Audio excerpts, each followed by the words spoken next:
family? CTR Media Network. Yeah.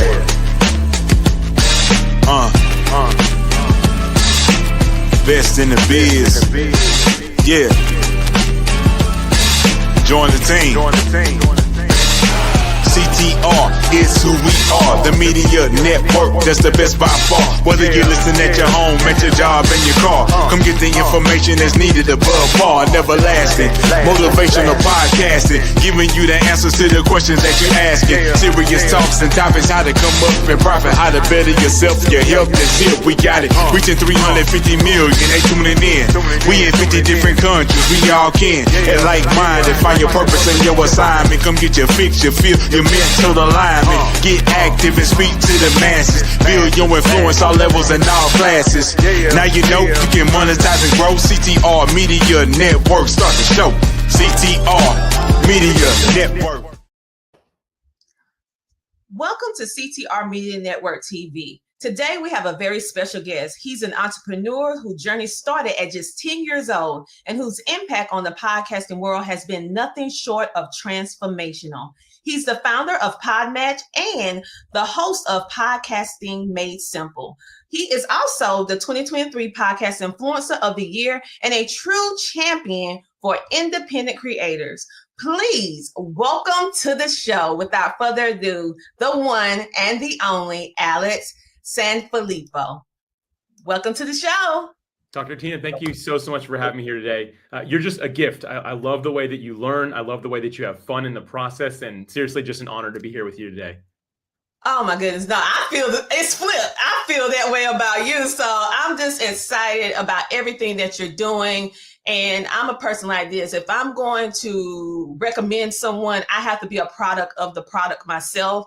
And I have been on your platform for about a month and a half, 2 months going on. And literally it has changed the way that I see and do podcasting. So, and I have been and seen so many platforms because I am a beta tester for just about everything that's dealing with podcasting. And by far, your platform is something that I can really see is changing people's lives. So many people probably thinking, what is she talking about? Okay, I'm gonna put you in the conversation because just now I was just talking to Alex. But for all of you who are watching in, thank you for our CTR Nation, CTR riders that are currently watching right now. This is indeed the episode that you're gonna have to do on repeat over and over because he is the man that's going to help you revolutionize the way that you see podcasts and the way that you do podcasts. And so, Alex, let's jump right into it. You started your entrepreneurship journey at the age of 10. So that is a wealth of information, a wealth of knowledge, some do's and don'ts that you have learned along the way. So what made you transition into the world and become so passionate about the podcasting industry? Yeah, Dr. Tina, again, thank you for the kind words. Seriously, it means so much. Like you're making my day just being here. So thank you for that. When I think back to 10-year-old Alex who was selling used golf balls, like that was my introduction to entrepreneurship. And I found I really enjoyed it. And fast forward through all of it, like I did a lot of different things. I obviously didn't sell golf balls my whole life. I did that for about 2 years when I was a little kid and I was cute and could get away with it, right? And then eventually stepped into some more and some bigger jobs and stuff like that. But the common trend was always that I didn't mind reinventing myself. I didn't mind doing something different. And along the way, I found that there's quite a good story when you do that, right? Not that there's not a great story if you stay with the same company for 40 and 50 years. I actually think there's a lot to be said for people that do that. And I really, really respect that a lot. Just it might be less interesting for somebody on the outside, right? If you're going to talk specifically about work. But for me, I kind of realized like, hey, there's a bit of a journey here that people are like, wait, golf balls? And then you did real estate and did aerospace and now you're doing podcasts. Like, what? How does all that work, right? And so I just kind of found the medium of podcasting was a beautiful way to be able to articulate that and share it. So I jumped into podcasting shortly after hearing it for the very first time. I was like, I love this. I want to get into it. And so that kind of got me in as just a hobbyist. It was like a side hustle type of thing and ultimately led me to become a full-time podcaster, both as a guest and a host, just because I really love sharing stories, not just so I can talk about myself, but so I can share things that can hopefully help somebody else avoid some of the mistakes, but also fast track their way to the success that they're actually looking for. That is the main reason why after I found my way, I should say, in podcasting, I realized early on that it was a way to connect with people in a different type of way. And I thrive on making an impact and making really authentic connections. So that's what I personally found podcasting to be. And you can learn a lot. You can laugh. You can cry. You can do all kinds of things with podcasting. It's the new form of entertainment. And so when I think about everything that you have built, you have mentioned that you started at 10, golf balls, all right, selling golf balls, arrow science, and then you went on into podcasting, saw how you can use it, and then you gradually just grew such an amazing brand dealing with podcasting. And so I think it's really, really remarkable how you took what you learned and you scaled it to this level. So when you think about how you started a blog, and it's a very powerful blog, I might add. And then you decided to launch Podmatch, because I know everybody's trying to figure out, what is this Podmatch? You launched that. So how did you use what you did with your blog, with your podcasting, that actually helped you build this successful business with Podmatch and making it easy for us podcasters? Yeah, when I think about just the whole process I've been through, without doing this, and as you said, it's great for authentic connection. I think that's the most beautiful piece of podcasting. When you're together in a room like this is a meaningful experience. And Dr. Tina, I hope it's just the beginning of what we get to do together and how we get to serve others together, right? And I firmly believe that. In addition to that, there's a self-discovery that happens. Like when I was blogging at one point, before I even knew what podcasting was, and I moved to podcasting, I didn't see the connection until somebody helped me make that when I was on a podcast. So like, oh man, like you had a very smooth transition because they kind of go together. I'm like, oh wait, they do. I didn't notice that, right? And so for me, I was just writing about what I believed would help people that time in my life. So like before I even did podcasting, I was talking about my faith, and I happened to be a believer in Jesus. And I was like really diving deep into that because there's a lot of people that were just in my life at that point. I don't know why, but I was surrounded by people that were struggling. And I was just coming out of that season of like not having a good time in life. And so I really grabbed onto that, and I was hoping it was helping people. And I believe it really was. But that kind of led me to get into podcasting. People were asking me for more, like, hey, what else are you learning? And like you said, Dr. Tina, like it's a great place to share transparently. One of the first places I ever cried publicly was on somebody else's podcast. And like, I didn't expect it to happen, but it just kind of did. And so like, there was this natural progression of blogging to help people, to podcasting to help people, to podcasting to help people that want to be podcasters, either as a host or as a guest. And that's kind of been the natural progression of it, which again, if I go back even just a few years, I wouldn't have been able to articulate that or tell you that that's what I was doing. But now I look back, and that's kind of the idea. And if it's helpful, I don't know if you wanted to share this, but should I share what Podmatch is for anybody who's like wondering, just like a brief overview, or is that not, we're not ready to do that yet? Okay, just making sure. I'll make sure no one's like, because I'm sure someone's like, what is this? So at its core, Podmatch is a service that connects podcast guests and podcast hosts for interviews to have the actual conversation. So I guess the simplest way to say is it works kind of like a dating app works. Granted, I've been married too long to use a dating app, but it works kind of like the way they do when they match people for dates, but instead of matching people for dates, it matches them for podcast interviews. And you can message on the platform. It handles a lot of the administrative work and stuff like that, which to me was really important because again, when I was getting into podcasting, that was a really big friction point for me. And I really validated that as I was speaking at different podcasting conferences. As I got into this, I found that other people were saying the same thing. Like, hey, there's some serious friction involved when it comes to getting the guests and the hosts together, finding the right people, but not even that. Just the whole process is so many back and forth emails and things.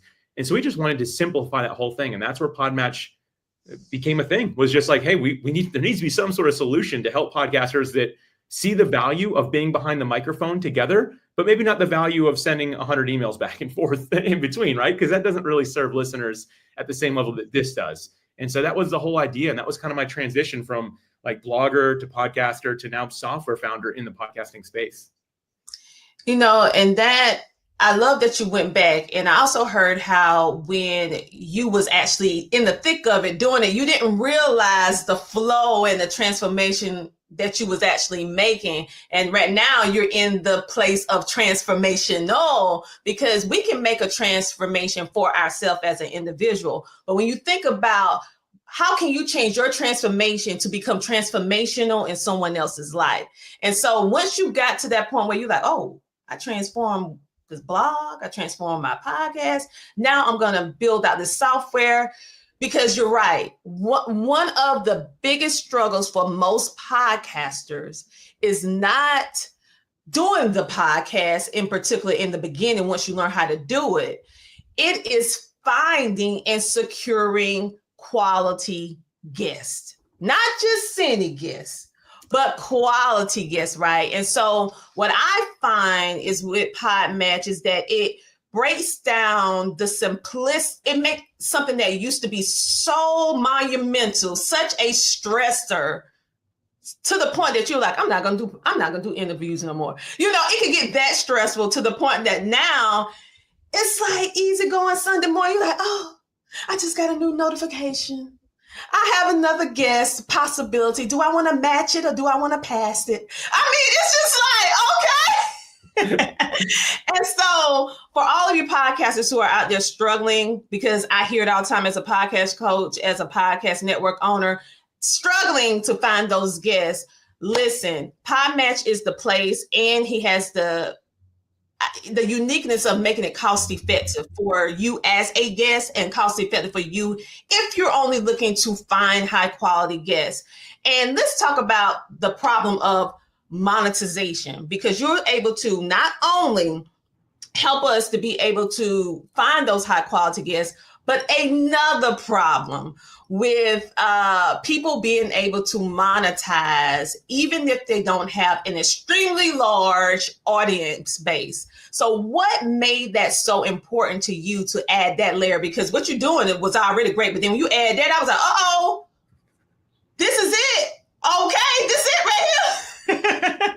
Yeah, so Dr. Tino, what you're describing here is we started what we call our Pod Value Initiative, which is we pay podcast hosts who use the platform.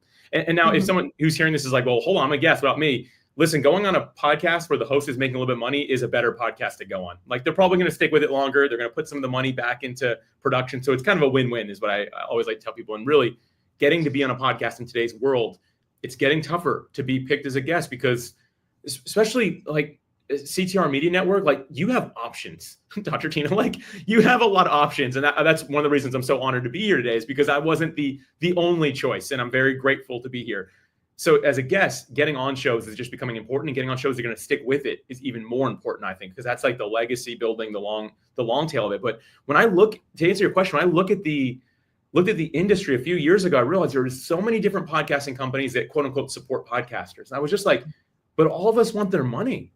Like, how much do we expect them to have? And we tell them they need all 30 things to podcast. I'm like, and by the way, if there's no podcasters, is there a podcast industry, right? Like, hold on, don't we need these individuals? Shouldn't we be supporting them more? And when we decided to launch our Pod Value Initiative, especially when we started, it wasn't much, and it continues to grow. Every quarter, we don't necessarily announce it, but every quarter we start paying podcasters a little bit more. And we just kind of like put it in there. We do like and I don't usually share this, but we do like a 50-50 split between what we make and what podcasters. We got to keep the lights on. The rest of it, we're like, hey, we're going to get our paychecks. We're going to keep the lights on, and we're going to give the rest to podcasters. That was our commitment early on, just because I was like, man, I believe in the creator economy. I believe in independent voices. I believe in what we do to make the world a better place. So I want my money to be where my mouth is.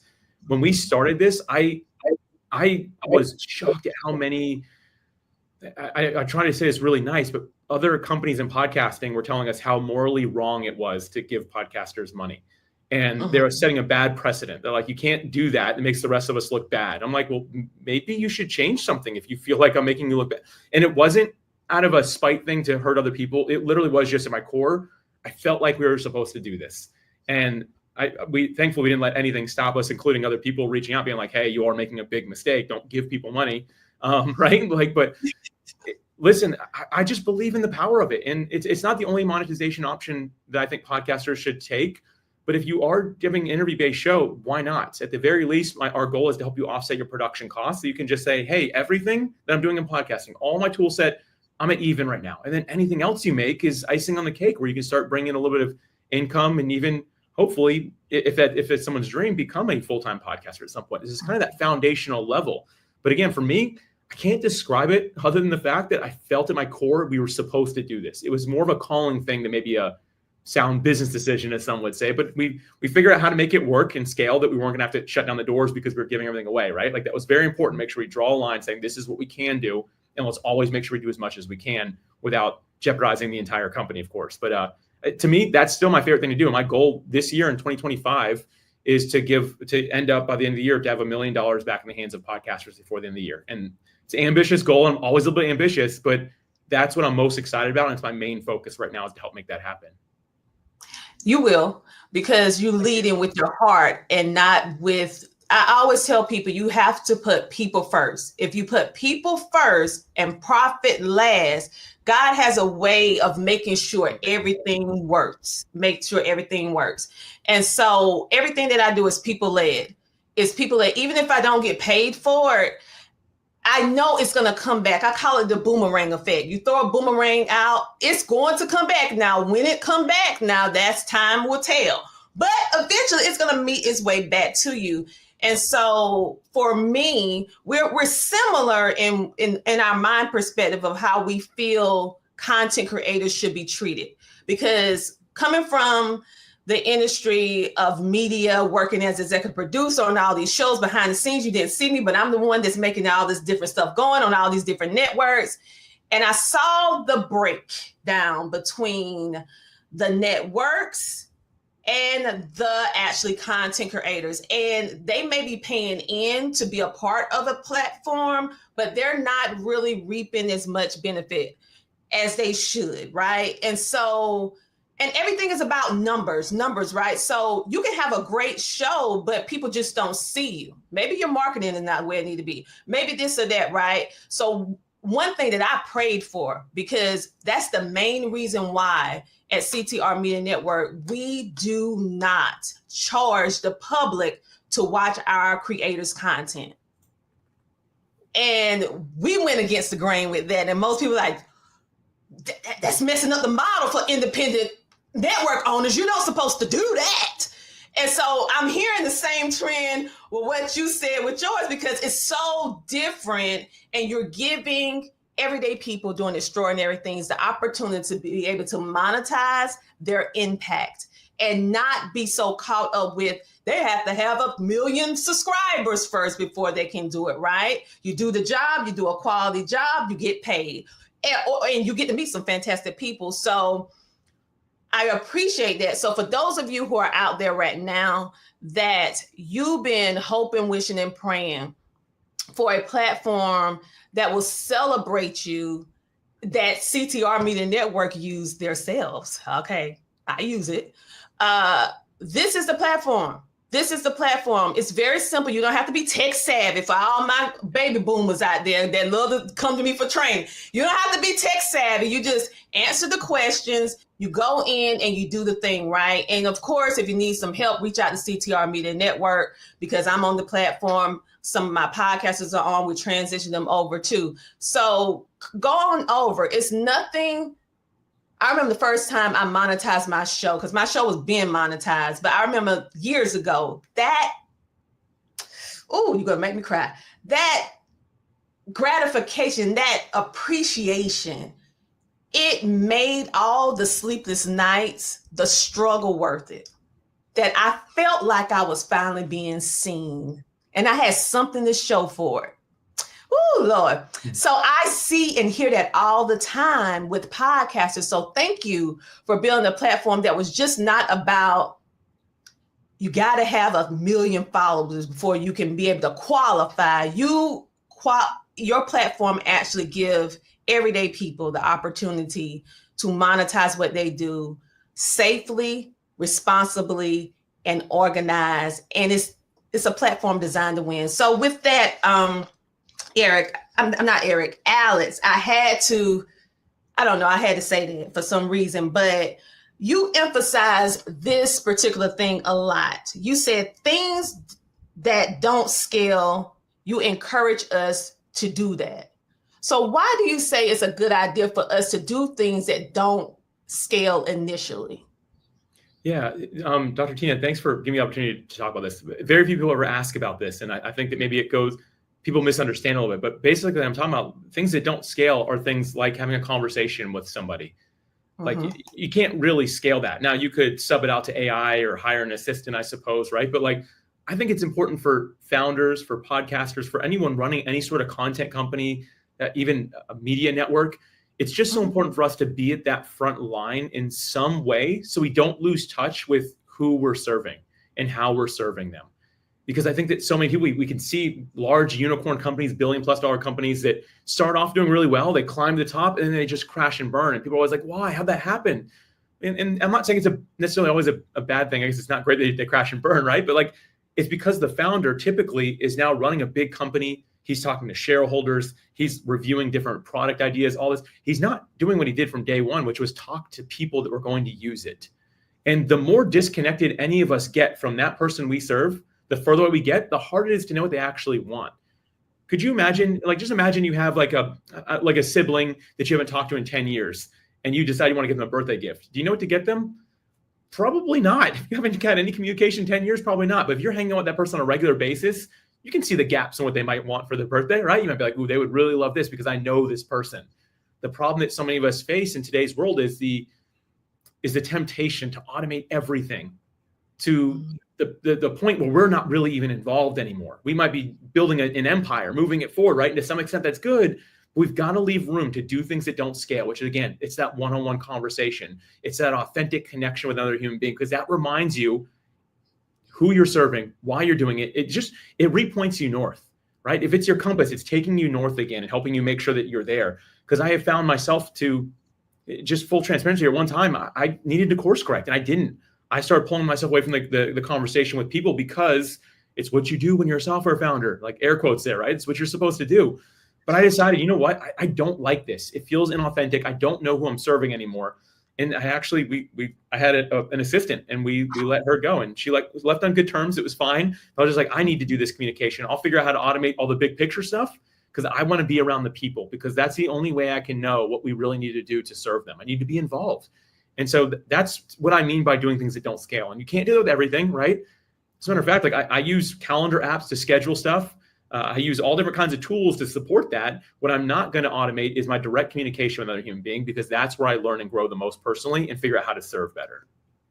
Now that was powerful, coming from a CEO. Seeing how you lacked in something, correct it, and then actually saying, wait a minute, I lost connection with my why. Basically, that's what you said. You lost connection with your why. And as we scale, as we grow, one of the first things we want to do, because I'm guilty of it too, because I'm not going to act like I'm all over this, like, oh, I don't do that. I never did. No.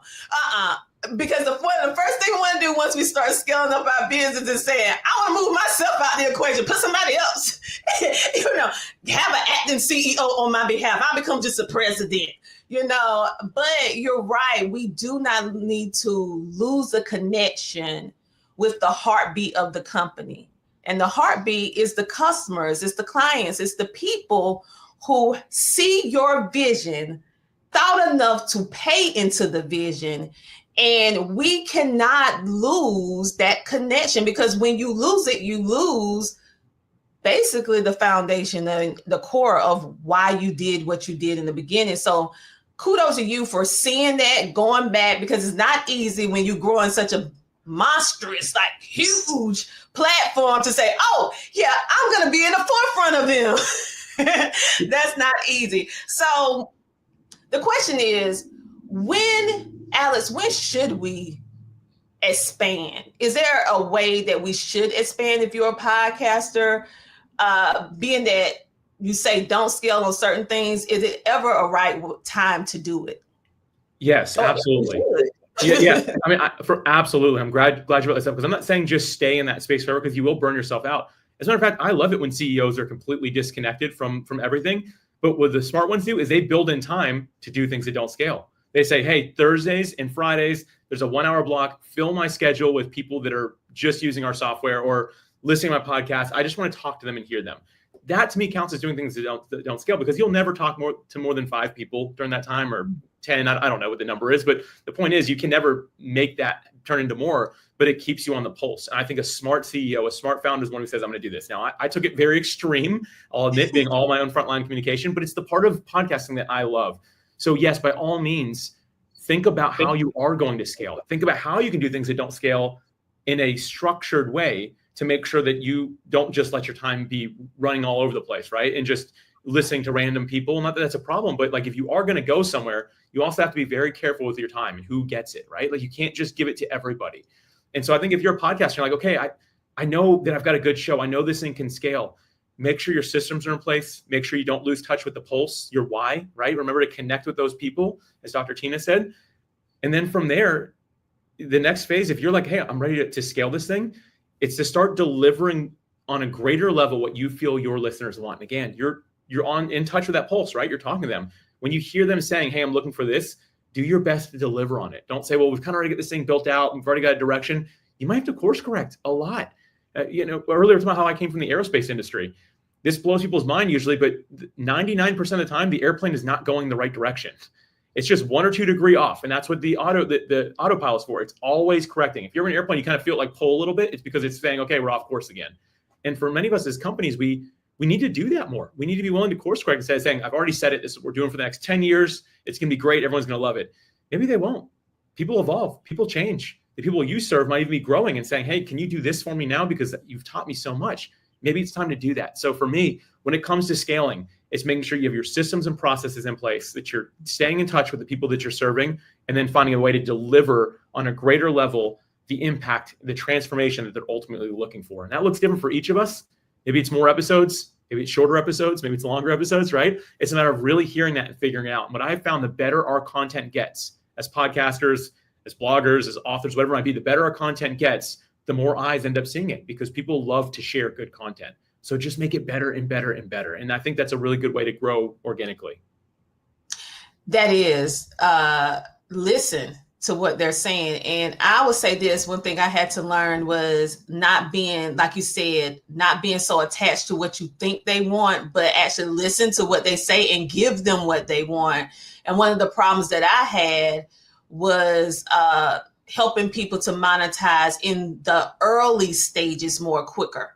Okay, because I perfectly well know how to do it from building for a period of time, but it was that little small piece and you helped solve that problem. So what I said, okay, I prayed about it. I said, listen, I don't want to build another software, don't want to do another nothing, Lord. I don't want to do it, Lord. Like, can you, I know it's a lot of chaos in the world, but can you like point me in the right direction? Wait, I know somebody had this idea. And then all of a sudden I saw you and I was like, yes, push them on over. Push them on over there. Using your affiliate link though, right? I hope you're using your affiliate link. Yes. Okay, yes. good. All right, just making sure. Yes, but sometimes I do talk about it. I'm so excited I didn't have it, but I'm doing better. I'm doing better. But yes, so if you're not directly doing something right now, look for people who are already doing it and collab with them, especially if you guys on the same accord and is solving the problem for your people by staying connected to the heartbeat. They're going to let you know exactly what they want, what they need. And if someone else can provide it that has a stellar reputation with a solid platform, then why not put them there, right? They're going to be taken care of. So I don't have to worry about my people over there on Podmatch. So when I'm thinking about us growing, some of the questions that people ask 24/7 when they decide to start a podcast is, what equipment should I use? And I know this is like a generalized thing, but I'm just going to say what Alex recommend to use in regards to content. Equipment that they can use. Yeah, the equipment thing. Do you remember Clubhouse, Dr. Tina? Do you remember that? Mm-hmm. Okay. So a lot of people maybe have forgotten or don't know what it was, but 2020 was audio back and forth conversation. And the only rooms I'd instantly leave are the ones where they're talking about gear, because everyone has their own opinion on it. So I'm going to keep it really brief here. Let's just imagine you want to do a video type podcast, or you want to be a guest on podcasts. I still think you should have the video element at this point, because most people want the video as well, which I totally understand. I am not a very techie person. And a lot of people think like, wait, you're a software guy? I'm like, yes, I'm a software guy, but more on the founder side, from sales, marketing, like relationship, not the techie side. And so when I was getting my ideal podcasting gear, like the stuff that I consider my forever gear, I was like, I wanted to plug straight in my laptop and I would never want to worry about it. So here's what I use. I use a dynamic USB microphone. The brand doesn't even matter because they're all getting so good. I can't even think of the name of the brand I'm thinking right now, but it's all over the place now. But if you type in USB dynamic microphone, and dynamic just makes it so you have to be right in front of it to hear it. Like if I step 5 feet away, you can't hear me. Unless you have a proper podcast studio, this is what you want. You'll thank yourself later because you don't need all the soundproofing and stuff. It makes it really simple. So dynamic USB microphones that plugs right into your computer or laptop. And then I use a USB 4K webcam. So it's a Logitech 4K Brio is what I think it's called. Same thing, USB plugs right into my laptop. And those are my 2 pieces of gear. And I have some lighting that kind of is in my room to make it so there's not shadows everywhere. And I'm not a great lighting guy, but there are so many videos on YouTube specifically about how to have good lighting in a room that you're going to record. And I wouldn't even look up podcasting. I look up like how to have a YouTube channel with good lighting, or I watch like 5 videos and like they're all saying the same thing, and it's really easy. So it cost me like $20 to have good lighting in the office, right? So anyway, so USB is the way to go for me. And so I use the dynamic microphone and a 4K webcam that's made by Logitech. And then I have some good lighting in the room, and I make sure it's a good quiet space, and that's it. I don't think you need a whole lot. Dr. Tina, did I forget anything? You recommend this stuff a lot more than I do. Did I miss something there? This is like a question that I'll be like, when I get it, and I get it 24/7, 7 days a week. And I'm like, listen, people, it's pretty much boils down to what you prefer. And what is your comfortability? How comfortable you are with technology versus not having technology. I, like you, people think that I just love tech, right?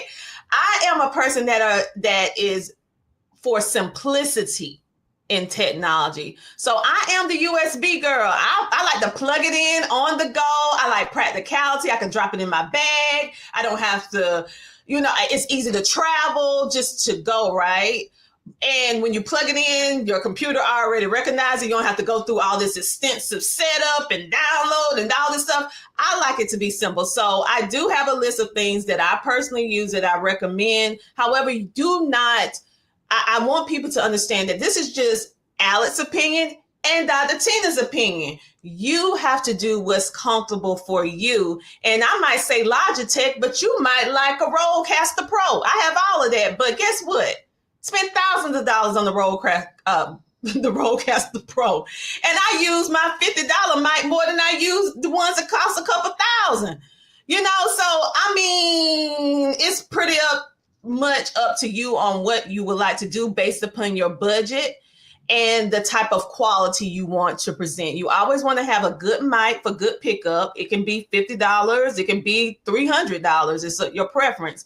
You always want to be clear where people can see you. At least you don't ever want to go below 720. You want to be 1080p or higher.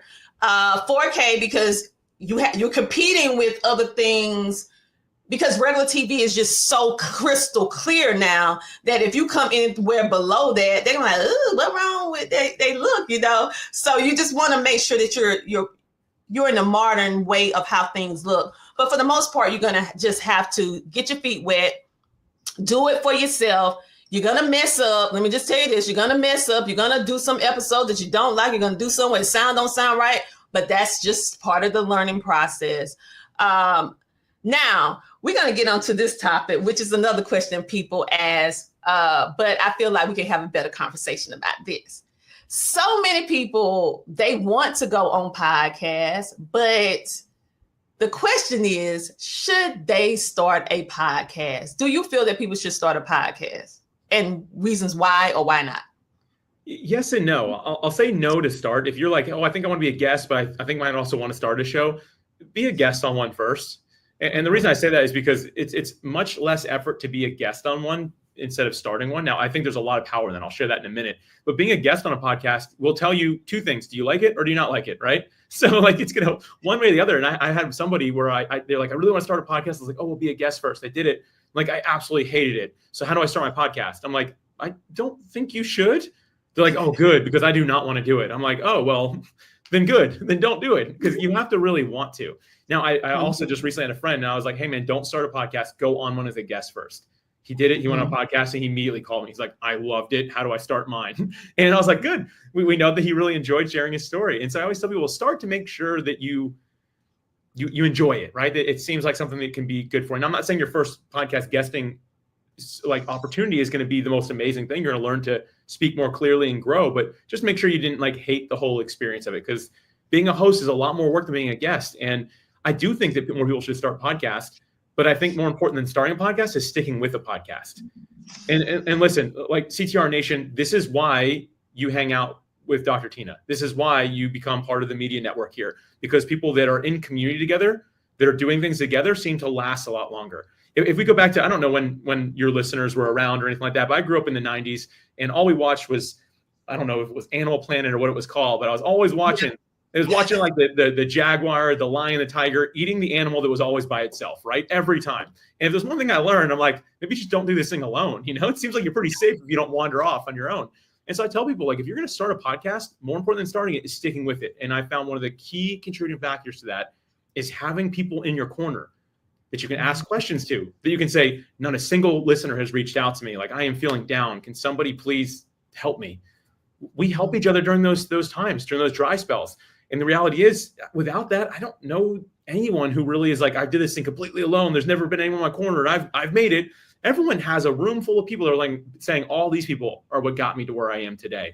And so again, I think if you want to start a podcast, do it, but commit to sticking to it. And if you want to be a guest on a podcast, make the same commitment. Yes, try one. If you like it and you say, I want to do this guesting thing more, then say, I want to do 50 in the next 2 years. I'm going to do 20 this next year. And on the host side, same thing. Come up with a number. And listen, the number is just a number. What's more important than the number is the life that you're impacting. That's the listener on the other end. But we need to have something for ourselves, and we need to keep on going so we don't just give up too soon. But in my mind, be a guest, but also consider being a host, because there's a shortage of podcasts that stick with it right now. And there is a lot of space in here because the listenership of podcasts in general is climbing at such a rapid rate, but we're not seeing the growth on the actual active host side of things at all. That's so true, because I feel that we're in the podcast industry, we are experiencing substantial growth, more so than ever, because of all the different ones that are trending now. And Alex, I listen and I am a subscriber to your show, your YouTube channel, everything that you do. I listen because it's training for me, right? I never have the idea that I already know too much. I'm like, nope, I need to know more. Okay, so the thing is, everybody can't be an Alex. Everybody can't be a Dr. Tina, but you can be you. Stop trying to be other people. You can admire them. You can be inspired by them. But I feel most people now in this fame era, they get so caught up in what they think people want them to be. And one thing that has helped me a lot is that I have always been myself. Country twanging, I'll mess up words, say words right, say words wrong. I mean, I'm going to be myself. I'm like, listen, now, you know, some of my words go around the corner, come back again. Now, that's my Southern twang. Now, stop it. Now, stop it. You know, you just have to be yourself. And that's how I grew the community. And then other people start coming. And so community is very important as well. So one thing that I do see too, and I'm thinking about, so how can an independent podcaster with no team keep up with their episode production? Because what happened, they start off real fiery. They might be doing 3, 4, 5 episodes, and all of a sudden they might do one every other month, every other week. They have that burnout. So how can we conquer that? Yeah, you're totally right. It's like the initial the adrenaline high, right? And it typically lasts about 8 episodes, by the way, like for ones that are like, so just so everyone knows, if you make it to 8 episodes, you've released more episodes than over 50% of podcasters ever do. So just 8 and more than 50%. And I'm not including the people that only do 1, because there's a lot of people that just try 1 and they don't do it again. I don't really count that. It's like 2, if you make it to 2 and then to 8, there's 50% of people who are going to stop at that point. That's a substantial number. And the thing is, we're like, oh, this is so cool. I'm so excited. I'll stay up all night and edit. I'll do this forever. And then 8 weeks later, you're like, I am not staying up again. I'm exhausted. This episode wasn't even good, right? Like there's all these things that go into it. You have to build systems from day one.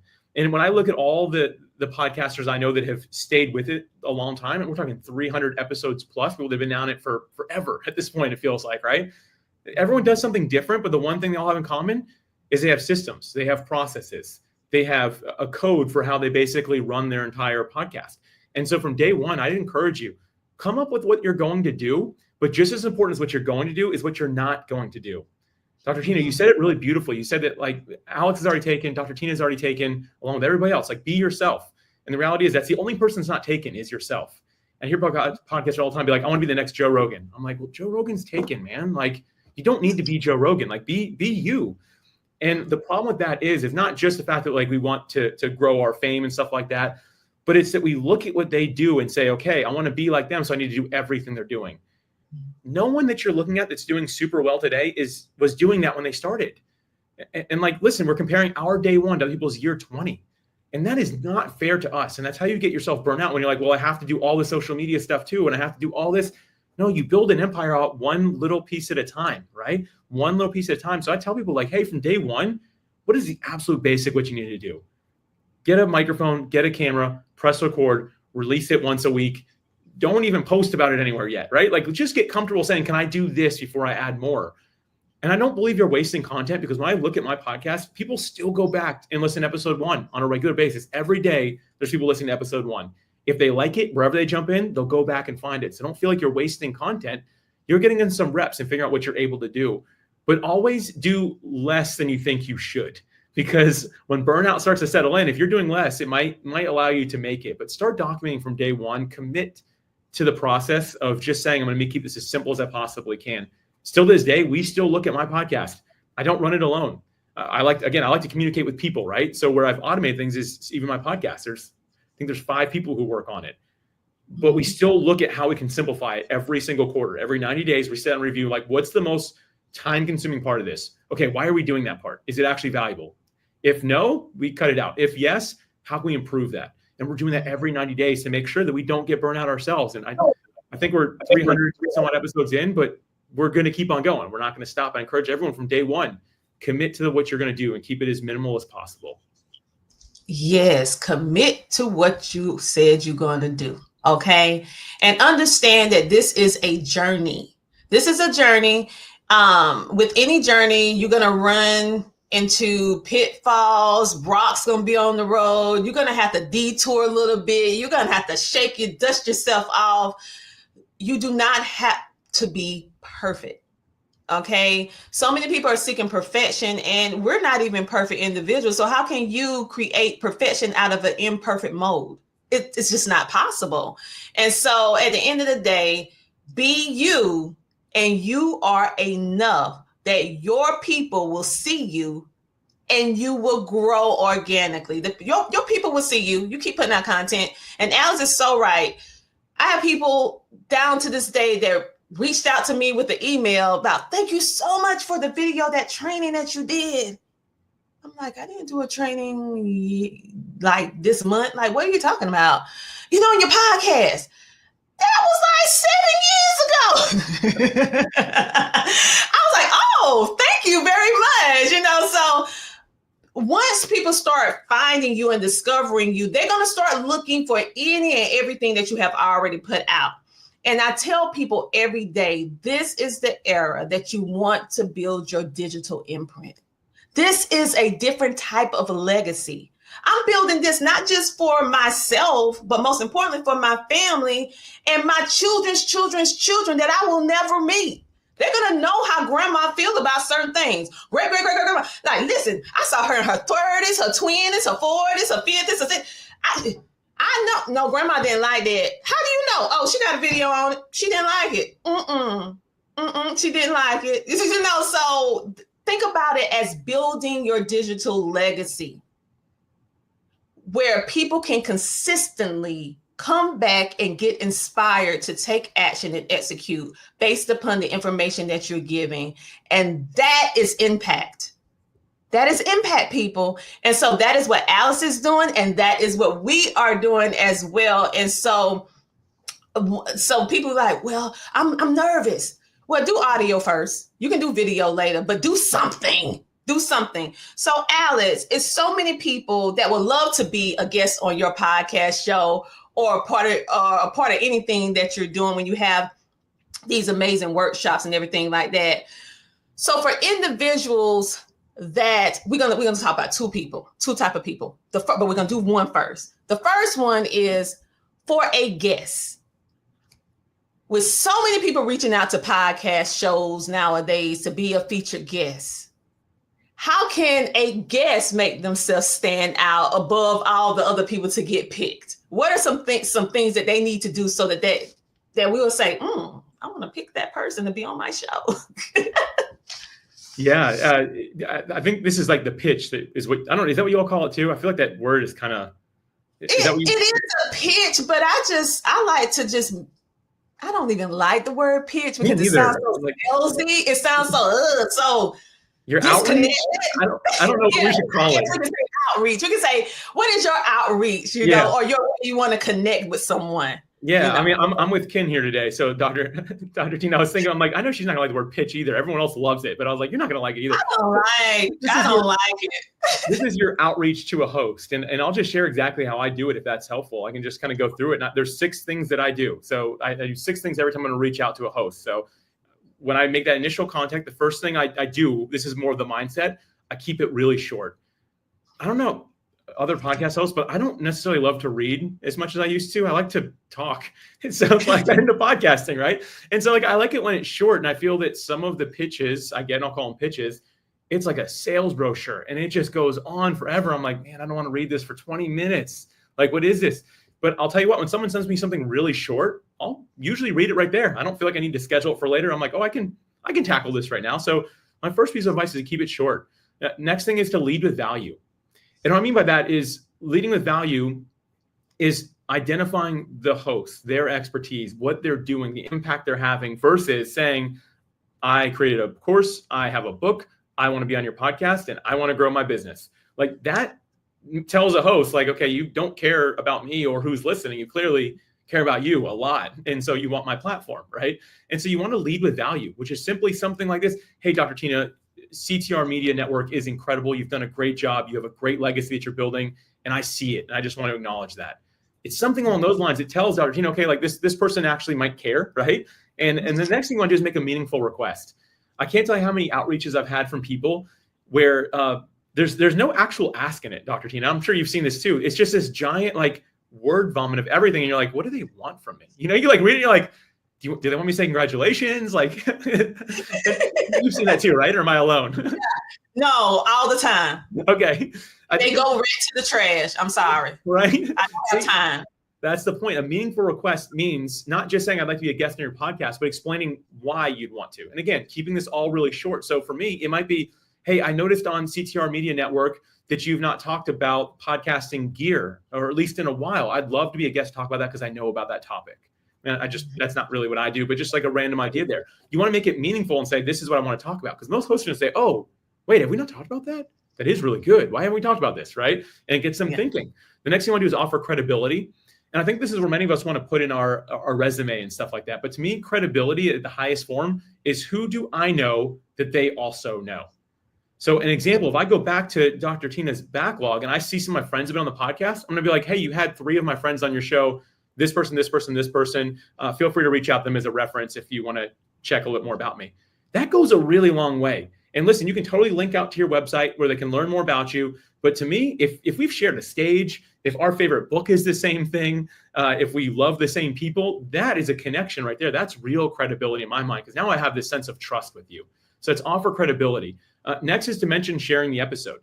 And don't lie, have integrity. If you're not planning on sharing it, don't say this. But for me personally, if I'm a guest on a podcast, I'm going to share anything that gets posted about it anywhere online. And also my team and we create a blog post and we link to the host website so they can get some SEO backlink juice, right? Because we basically want to say, hey, Alex was on this podcast and it's a great show. Here's a little more about it. Go to their website and check it out.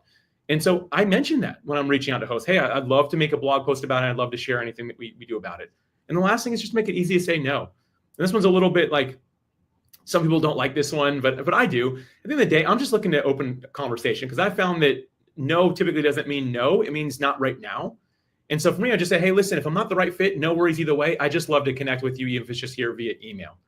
And typically I get a response. And sometimes it's, hey, you're not really a right fit, but thank you so much. Like, I'd love to stay in contact with you. And without fail, 6 months go by, 8 months go by, and they're like, hey, would you still want to talk about this on my podcast? just from opening that dialogue with people. So those are kind of my points for how I reach out to be a guest on other people's podcasts. And it's worked really well for me. I'd say about 70% of the time, it seems to be a working pitch and framework. So it's keep it short, lead with value, make a meaningful request, offer credibility, mention sharing the episode, and make it easy to say no. Well, listen, you guys, I hope you heard that. That's the secret sauce right there. Like, very simple. All right, I told you this was going to be one of those episodes you need to go back.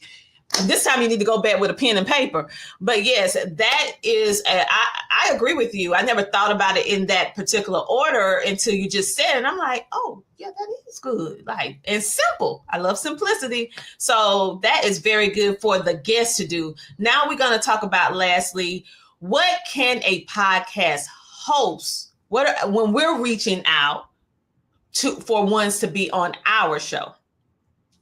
It's so much different in today's world because of how out of balance it is. Like right now, there's a 41-to-1 ratio between guests and hosts. So to every one podcast host, there's 41 people wanting to be guests. And so because of it being so out of balance, it's much less work for a podcast host. But I do think there needs to be some respect there. And because I find a lot of hosts, they know this now. And they know that like, hey, anyone will be on my show because I have a show. And again, that speaks to the authority of having an active podcast that you keep on going with. But I don't think you need to be a jerk about it. And I've had more people reach out to me lately that are like the message will literally say, yo, I want you on my podcast. And that's it. And I'm like, I get it. And like, so I always respond. I'm like, hey, thanks so much. Like any details about anything like that? Yeah, just come on, we'll figure it out. I'm like, man, thank you, but no thank you is what I usually end up saying. Like, I still want there to be some respect. So if you're going to reach out to a guest, don't forget your relationship starts with them with the initial contact, right? Like it's not when you're recording together. It's not your time to be nice. Your time to be nice is the first form of communication you have. So reach out really respectfully. Do your due diligence. Here's an example. Today I reached out to somebody that I've known for a long time, but just like as an acquaintance in the podcasting space. I saw he released a book and I saw it's on a topic that I'm actually really interested in personally, but also I see that it relates well to my podcast audience. So I reached out saying, hey, I saw that you wrote this book. I don't know if you're going to be on any podcast, but I want you to know I bought the book today. I'm going to read it. And when I'm finished, I'd love to have you on. Let me know if that would interest you. And here's what I think would benefit my audience if you'd be interested in that. I can send you a scheduling link. I can talk to people on your team, all that. And so I just framed it really simple, knowing he's a busy guy. So I reference his team. I can help them schedule it. You don't need to do all that. But I made it very inviting. So when he sees that, it's not going to be like if it's a no, it's not like a please leave me alone. It's gonna be like, wow, this is really kind. Like he bought the book. Thank you for doing that. But I fully expect it to be a yes, because I'm going to read the book before I even interview him. I think that that's like gold for a podcast guest to know that like, okay, this is going to be a good interview because this guy's actually really, really prepared. And that's kind of my take on it. So I just think that you want to reach out really respectfully and you want to frame why you want someone on. And like that's what I do with his book. If it's not an author, that's fine, but give them a reason. Even if your podcast is very general, that's fine. But like, tell someone like, what makes you you? When you can point that out and they can see that you know it, that makes us feel really good, right? Like, Alex, you really know about podcasting. I'd love for you to come on and talk about that. It's like, okay, thank you for noticing that, right? Not just let's shoot the breeze, bro. Come on the show. I'm like, I don't know if I want to do that, like. So I just think at the end of the day here, I know I'm repeating myself a little bit, but just be really respectful. Do your due diligence and start being really nice from the first moment you interact with even a guest. I agree with you. Your first initial contact is the first impression. And many people wait. They're thinking I don't know what they're thinking, to be honest with you, because for whatever you first say, write, text, send is that first initial thought about you. And normally, however they feel about you is not going to change after that first initial contact. No matter if you try to fix it, clean it up, they still remember that person came to me like, no, I don't like that energy. So you're right. You have to be respectful. And I would say be simple. You don't have to give your whole itinerary. You don't have to tell them you've been doing all this and that and this and that and this and that. It should be what if I reach out, because I'm at the place where a lot of people reach out to me and I'm totally grateful to God for that. But one thing that I have always done is when I used to reach out to people, I made sure that I let them know how much I value them. Because at the end of the day, I can't have an interview-based show without someone to interview. And I need conversation. I need your expertise to come on your show. So I want them to understand that I need them just as much as they think they need me. And we have to do this together at the end of the day. And so, and then also it helps, like you said, to throw some little things out, like you read their book, or maybe you saw them on another show, and this is the reason why you reached out. Because at the end of the day, you're trying to build authentic relationships. Okay. I tell people every day, you should not just be reaching out to people just because they are this person or that person. You should be reaching out to them because you want to really build a relationship. Relationships are more powerful than any one-time sale. And I keep telling people that.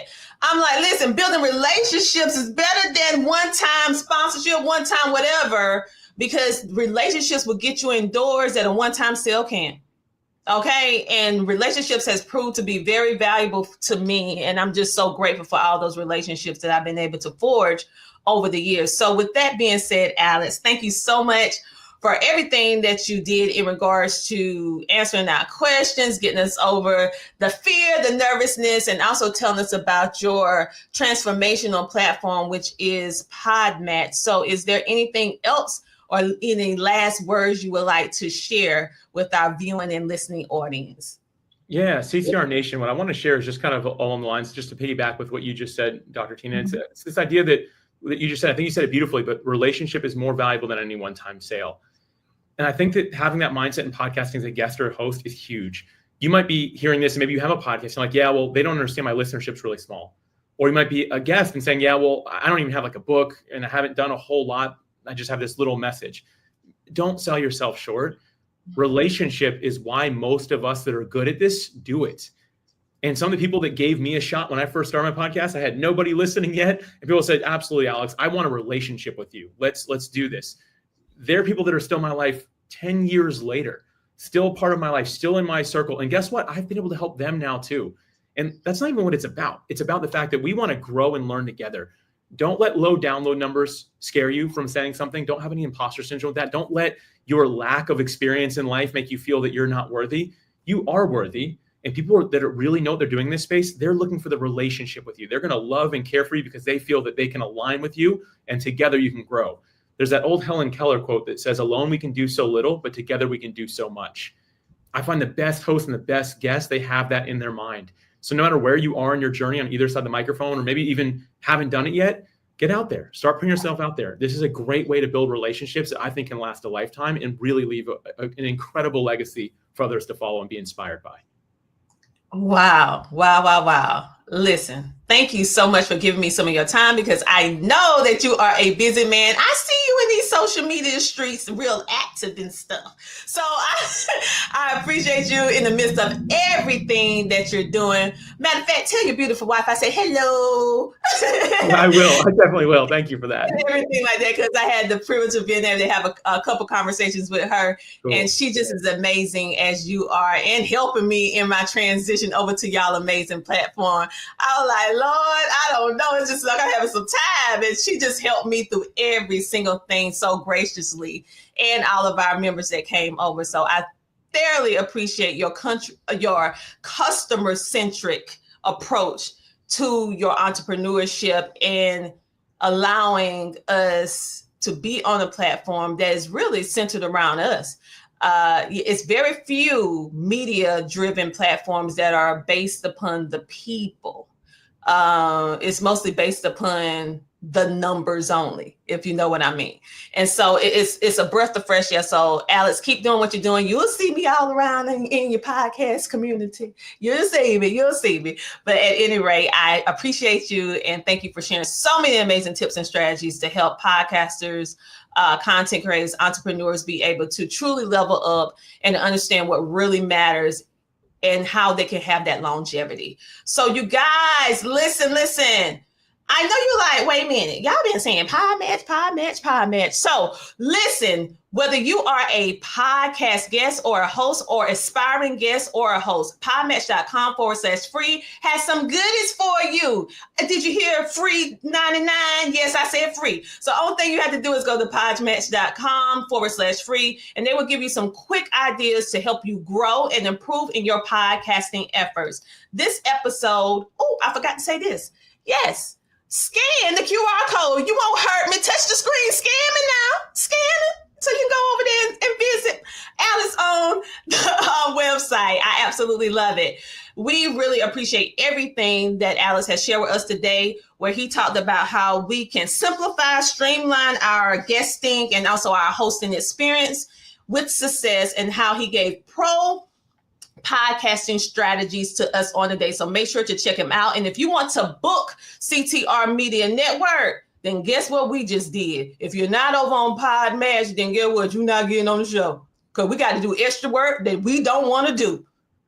And we're not doing it. So if you want to get on the show, you have to be a member of that particular place, which is podmatch.com. You can scan the QR code right here. I'm going to give it to you again. Go ahead and scan it. Go ahead and scan it. And then you can go ahead and get on our show with our next availability. For those of you who are going to be in Columbia, South Carolina, October the 11th from 11 a.m. to 6 p.m., I want you to come to the Media and Wealth Summit. Yes, I'm going to be there along with the amazing Michelle Green, some more of our speakers, and we have some surprise panelists that's going to be there, but you're only going to know who they are once you get into the building. This is an event that's going to help entrepreneurs, podcasters, content creators start and grow your business, boost your visibility, and scale through media. I want you to join these expert sessions, this networking and strategies that you can apply right then from the event.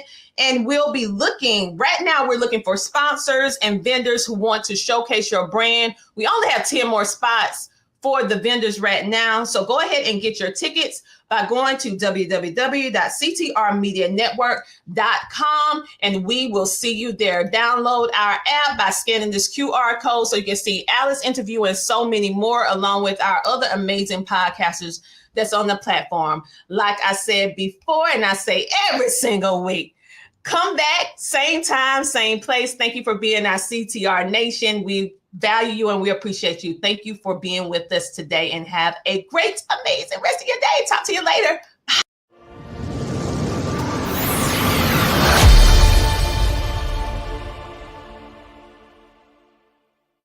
Have you heard about Book Authority's best new podcasting book winner, which is Dr. Tina J. Ramsey, for her book, The Power of Podcasting, Unlocking Tips and Strategies for Podcasting Success.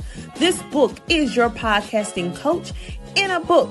She is sharing so many strategies. This book reached #1 twice on Amazon for new release and best-selling book. So go ahead to CTRMediaNetwork.com to purchase your copy today, or simply place your order on Amazon.com today and unleash the power of podcasting. CTR Media Network is now accepting new podcasters to join our growing network that's reaching 350 million global listeners. Have you heard? CTR Media Network offers podcast production, podcast training, distribution, and product placement. Book us for your next event or schedule an interview with CTR Media Network podcasters today. To learn more, go to ctrmedianetwork.com.